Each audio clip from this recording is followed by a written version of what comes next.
Let's start by saying this. Pokémon Legends ZA is not perfect. The game world is full of cuboid-shaped buildings plastered with ugly window textures, and NPCs stand around Lumio City just waiting to be spoken to. Compared to even, say, New Donk City from 8 years ago, this new Pokémon game looks somewhat primitive. But cast your mind back to 2022 and the release of Scarlet and Violet. These two games were rightly lambasted by fans and reviewers alike for blurry textures, chunky geometry, a garish colour palette, and performance so poor that Nintendo had to issue an apology. By contrast, ZA runs smoothly on Switch 2 and acceptably well on Switch 1. The game has a cohesive and attractive art style, and above all, it's just a lot of fun to play. So in this video, I want to look back at the launch of Pokémon Scarlet and Violet, how things went so wrong, and what lessons were learned in the 3 years leading up to Pokémon Legends ZA.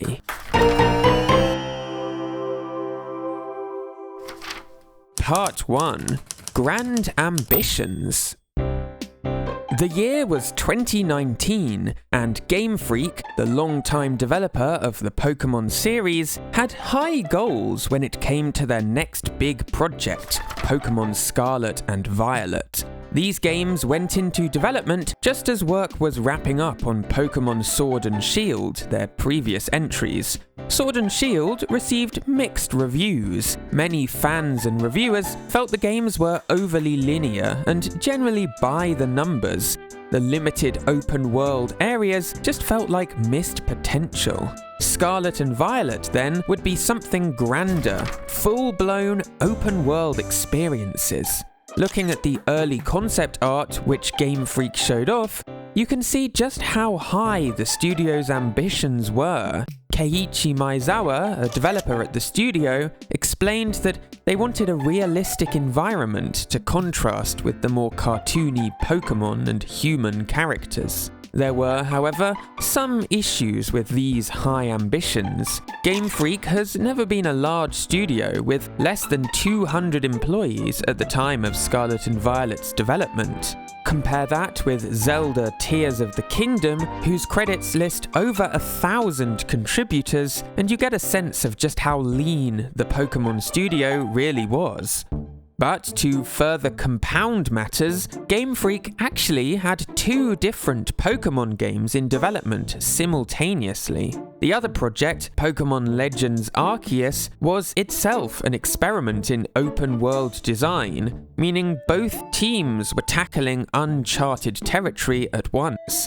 Arceus began development in August of 2018, wrapping up at the end of 2021. In other words, for Scarlet and Violet's entire development cycle, Game Freak's 170 or so developers were split across these 2 challenging projects.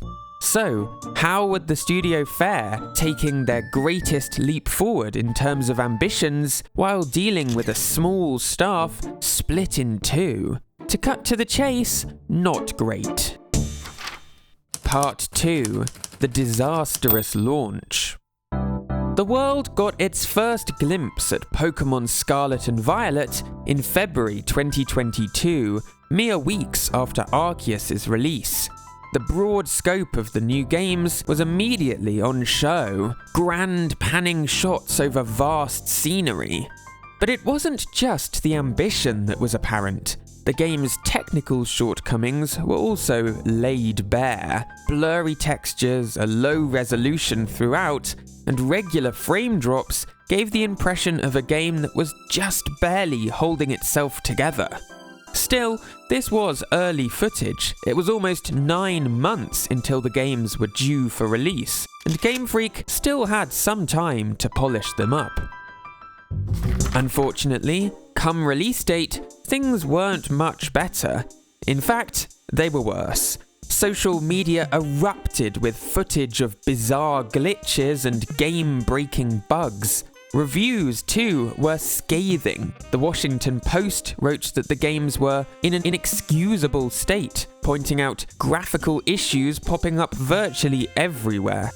Elsewhere, Tech Radar wrote, Game Freak dropped the ball in terms of performance and optimization.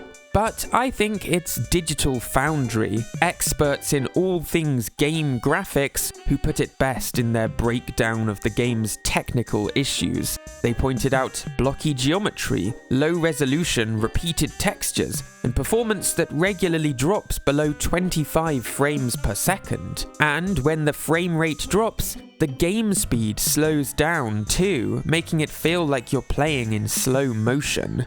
That's on top of Pokémon who pop into view right near the player. Those are just some of the many issues Digital Foundry flagged up in their review. There was no question about it. Pokémon Scarlet and Violet were an unmitigated disaster, technically speaking. The question was, would anything be done about it?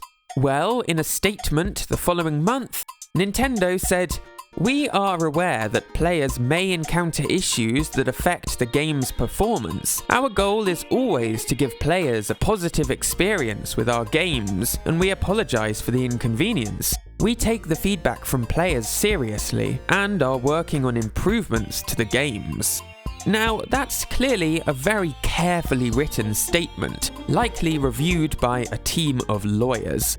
But in a press interview, Susan Pennyfather, an executive at Nintendo of Canada, was a little more candid.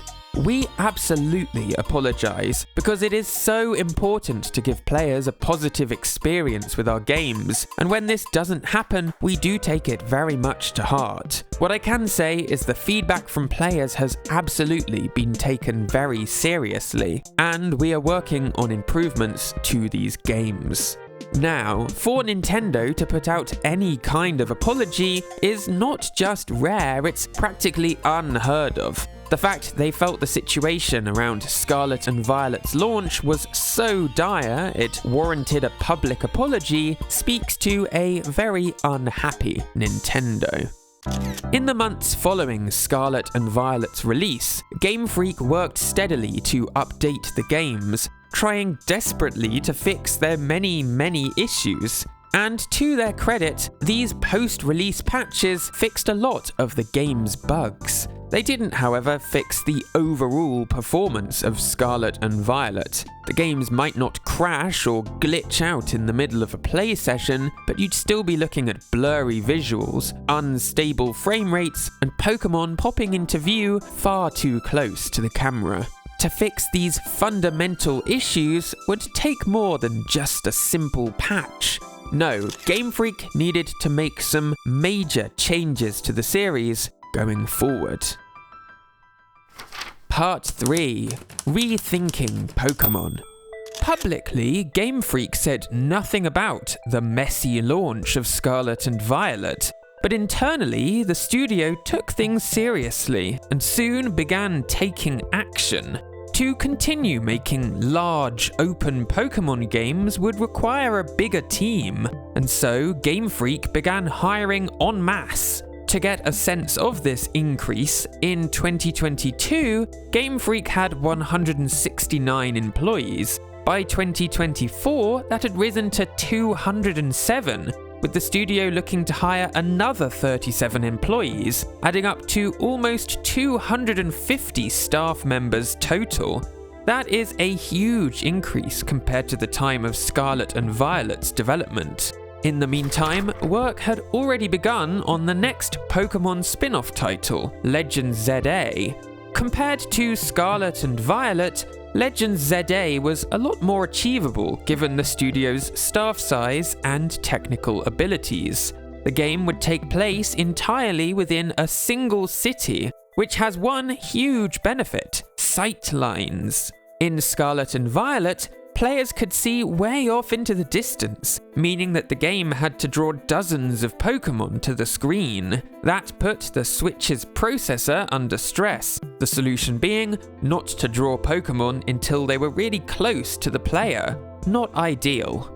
But in a big city like that found in Legends ZA, your view is blocked by the many buildings, so there's no need to draw distant Pokémon, you just can't see them. In other words, the limited sightlines of a city perfectly addresses one of Scarlet and Violet's biggest tech problems. But on top of that, Game Freak took a major step to ensure that this new game didn't end up like Scarlet and Violet. They delayed its release. According to insiders, the original plan was to have Legends ZA launch sometime in 2024, but during development, Game Freak made the decision to delay the game to late 2025. That's a pretty major delay, and it gave the developers almost an entire year extra to polish up the game. Meanwhile, outside of Game Freak itself, changes were made to take some of the pressure off each new game release. For decades, the Pokémon anime had tied in with each new game, with Ash Ketchum and friends spending time in each new region. But in 2023, the Pokémon anime was rebooted, renamed Pokémon Horizons. Horizons has a new set of main characters who, of course, do visit recently introduced regions, but the events feel less directly tied into the game releases, which takes some pressure off Game Freak in case they need to delay a game. And so, with the release of Pokémon Legends ZA imminent, it was time to see if Game Freak's work had paid off. Part 4. Was it enough? Pokémon Legends ZA was released in October 2025 and was, by all accounts, a mixed bag. The game still has issues. The game's one single setting, Lumio City, is made up of big, blocky buildings, plastered with simple, repeated textures. And non-player characters don't really behave like real humans, instead mostly standing around, waiting to be spoken to. However, in my mind, that's a very worthy trade-off compared to the complete technical disaster of Scarlet and Violet. Legends ZA has a more cohesive and perfectly attractive art style with some genuinely great-looking characters.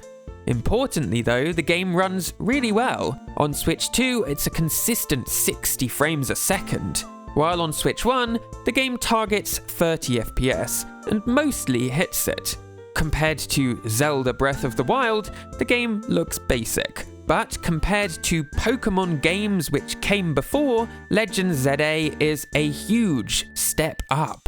Game Freak achieved that by decreasing the scope, deciding on a game concept they knew they could pull off. That doesn't mean the game lacks experimentation and fresh ideas. ZA has a wild new battle system which takes place in real time. But that's a feature that doesn't have the same huge technical impacts of Scarlet and Violet's large open world.